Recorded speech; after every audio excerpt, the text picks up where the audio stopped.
Shalom sahabatku yang terkasih dan sehati dalam Yesus Kristus.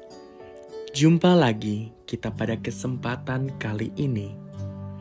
Mari kita siapkan diri dan hati kita untuk menjadikannya layak menyambut Tuhan, supaya kita bisa menjadi garam dan terang dalam kehidupan ini. Tentunya dengan bersama kita resapi Renungan Sabda Pendalaman Iman presented by BPK PKK KAJ. Bacaan dari Injil Markus bab 6 ayat 7-13. Ia memanggil ke-12 murid itu dan mulai mengutus mereka berdua-dua. Ia memberikan mereka kuasa atas roh-roh jahat dan berpesan kepada mereka supaya jangan membawa apa-apa dalam perjalanan mereka, kecuali tongkat saja, roti pun jangan, kantong perbekalan pun jangan, uang dalam ikat pinggang pun jangan. Boleh memakai alas kaki, tetapi jangan memakai 2 baju. Katanya selanjutnya kepada mereka, kalau di suatu tempat kamu masuk ke dalam suatu rumah, tinggallah di situ sampai kamu berangkat dari tempat itu. Kalau ada suatu tempat yang tidak mau menerima kamu dan kalau mereka tidak mau mendengarkan kamu, keluarlah dari situ dan kebaskanlah debu yang di kakimu sebagai peringatan bagi mereka. Lalu pergilah mereka memberitakan bahwa orang harus bertobat, dan mereka mengusir banyak setan dan mengoles banyak orang sakit dengan minyak dan menyembuhkan mereka.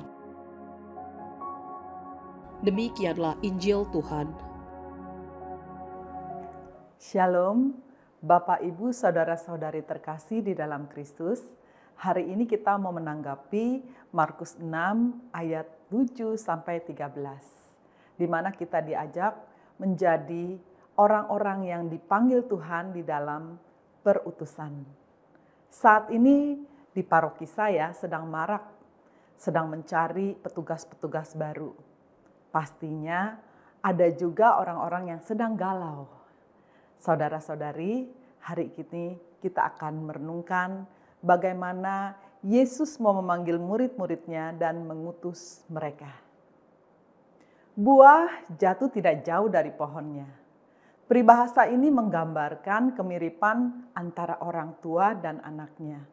Biasanya orang akan melihat bukan cuma wajah atau fisik daripada orang tua dan anak, namun kebiasaannya, cara berdiri, tingkah lakunya itu akan diikuti oleh anak mereka. Saya menyadari bahwa anak-anak adalah murid yang paling cepat menyerap dan meniru apa yang orang tua lakukan. Jika saya menghayati pesan yang disampaikan Yesus, sebenarnya teori ini hampir mirip.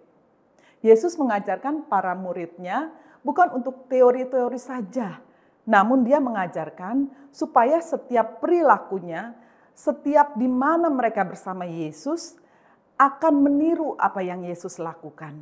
Lalu melalui perjalanan bersama ini, maka murid-murid akan belajar, menyerap, memahami, dan sikap-sikap serta kejadian saat mereka bersama Yesus. Apakah murid-murid sudah memahami secara tuntas pengajaran yang diajarkan Yesus? Pastinya belum tentu juga.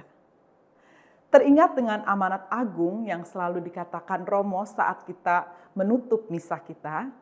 Nah, Matius 28 ayat 19-20 ini juga mengingatkan kita untuk kita semua harus menjadi pewarta-pewarta dimanapun kita berada. Kita mewartakan kabar sukacita. Sebuah perutusan itu bukan masalah kita siap atau tidak siap. Ya, jika Tuhan sudah menunjuk kita untuk diutus, maka mau tidak mau kita harus siap. Kebanyakan umat itu menolak, pasti banyak alasan karena mereka belum punya waktu. Ya, ada yang masih kerja, mungkin ada yang masih menjaga anaknya, atau ada juga yang tidak siap karena tidak mengerti. Nah, dari sini semua kita harus merenungkan, apakah panggilan ini harus dari kekuatan kita? Tidak. bahwa perutusan itu bukan bicara hanya mengambil sebuah jabatan saja, tapi sebuah perutusan itu lebih mau kita menjadi saksi Yesus di dalam kehidupan kita untuk bersikap yang benar, menjadi terang, menjadi teladan, dan bukan menjadi batu sandungan. Saudara-saudari, di saat Tuhan memilih dan memanggil kita untuk tugas perutusan, pastinya Dia mau kita memiliki peningkatan iman kita. Bukan hanya sebagai seorang hamba atau umat biasa, tapi Dia mau kita tingkat levelnya meningkat menjadi murid. Ya, Yesus itu mau kita mewartakan bukan hanya pengetahuan tentang kitab suci, bukan kita menghafal kitab suci, tetapi Dia mau kita bersaksi. Makanya Yesus memanggil dan mengutus murid berdua-dua. Melalui sebuah pengalaman iman, kita dapat menceritakan kepada orang lain untuk melihat kebaikan Tuhan. Kenapa harus berdua-dua? Karena di dalam kesaksian harus ada satu orang memberi kesaksian, kemudian yang satu lagi melengkapi. Melalui sebuah pengalaman iman ini juga, kita dapat menceritakan kepada orang lain, tidak hanya melihat kebaikan Tuhan, tetapi kita harus juga memberikan rasa itu kepada orang lain, sehingga dia merasakan juga apa yang kita ceritakan. Karena tujuan akhirnya adalah kita membawa orang itu untuk bertobat. Markus 6 ayat 8, dalam sebuah karya perutusan, Yesus melarang para murid untuk membawa apa-apa, kecuali 3 hal. Ada tongkat, alas kaki, dan baju juga cuma 1.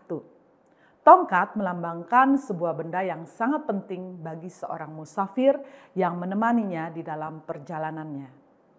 Tongkat juga memiliki sebuah analogi untuk menuntun setiap langkah perjalanan seseorang dan memiliki sebuah pegangan serta kuasa.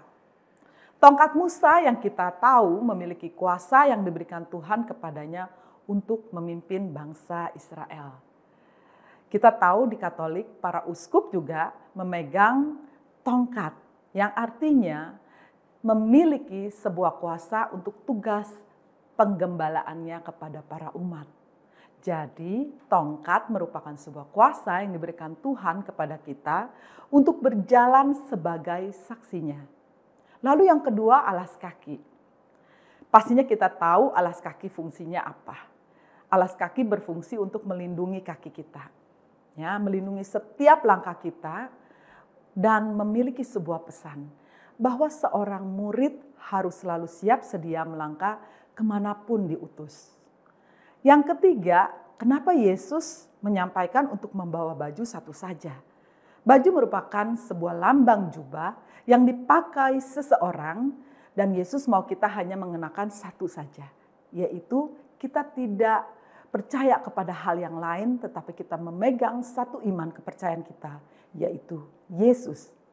Pewartaan bukan semata-mata kita menghafal kitab suci, namun pewartaan itu adalah sebuah sikap yang kita lakukan dan memberikan dampak yang benar kepada orang lain, membangun dan memberikan inspirasi. Saya sangat senang bercerita. Sifat saya yang ekspresif mungkin lebih mudah untuk saya bercerita. Mungkin ada orang berkata, saya nggak mudah untuk bercerita. Tetapi dalam sebuah kesaksian yang diperlukan adalah sebuah kejujuran apa yang dia alami. Dalam sebuah kesaksian pastinya memiliki sebuah dampak bagi orang yang mendengar. Ada orang yang bisa menilai dan menyerapnya menjadi positif, tapi ada juga yang menyerapnya dengan negatif. Tetapi yang terpenting adalah pada saat kita melakukan kesaksian dengan benar dan jujur, dan kesaksian kita untuk memuliakan Tuhan, berarti kita sudah mewartakan apa yang menjadi tugas perutusan kita. Jika kita sudah melakukan bagian kita dengan benar, namun ada orang yang menolak, itu adalah hak orang itu. Maka Yesus katakan, kebaskan debu, lalu berjalan keluar. Dengan kita berani bersaksi, berarti kita tidak menolak Tuhan. Tugas perutusan ini merupakan suatu anugerah dan suatu kesempatan yang diberikan Tuhan kepada kita. Ingat, karena kita adalah orang-orang pilihan. Matius 22 ayat 14 berkata seperti ini, Banyak yang dipanggil, tetapi sedikit yang dipilih.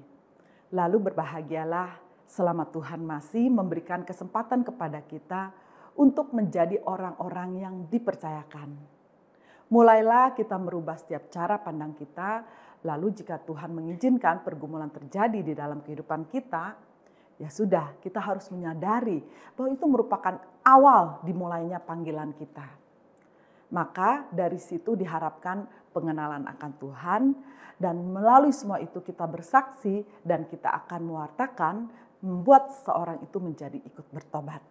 Mari saudara-saudari, hari ini melalui renungan Anda dapat memutuskan apakah Anda mau menanggapi panggilan ini atau Anda menolak Tuhan. Jangan sia-siakan setiap kesempatan untuk membagikan kabar sukacita ini kepada orang lain. Mari saudara-saudara, kita doa bersama atas renungan ini. Dalam nama Bapa dan Putra dan Roh Kudus. Amin. Bapa di dalam surga, Tuhan Yesus, kami mengucap syukur untuk kasih, kebaikan, dan kemurahan-Mu. Kami menyadari kalau panggilan ini bukanlah suatu kebetulan. Kiranya Engkau sendiri yang memampukan kami. Kalau kami nggak ngerti, kami tahu bahwa Tuhan sendiri yang sedang merancangkan hal-hal yang baik di dalam kehidupan kami untuk menjadi alat-alat-Mu di dalam penggembalaan dan perutusan ini. Tuhan, kiranya kasih-Mu, kemurahan-Mu menyertai kami dan turunkan 7 karunia Roh Kudus-Mu Tuhan, supaya kami diberikan selalu hikmat di dalam tugas perutusan ini. Engkau juga yang mengurapi mulut dan bibir kami, dan setiap sikap dan langkah kami, supaya kehidupan kami, langkah kami tidak menyimpang dari jalan-Mu. Terima kasih Tuhan, kami mau serahkan semua ini melalui perantaraan Putra-Mu terkasih, Tuhan kami Yesus Kristus. Kemuliaan kepada Bapa dan Putra dan Roh Kudus, seperti pada permulaan, sekarang, selalu, dan sepanjang segala abad. Amin. Dalam nama Bapa, Putra, dan Roh Kudus. Amin.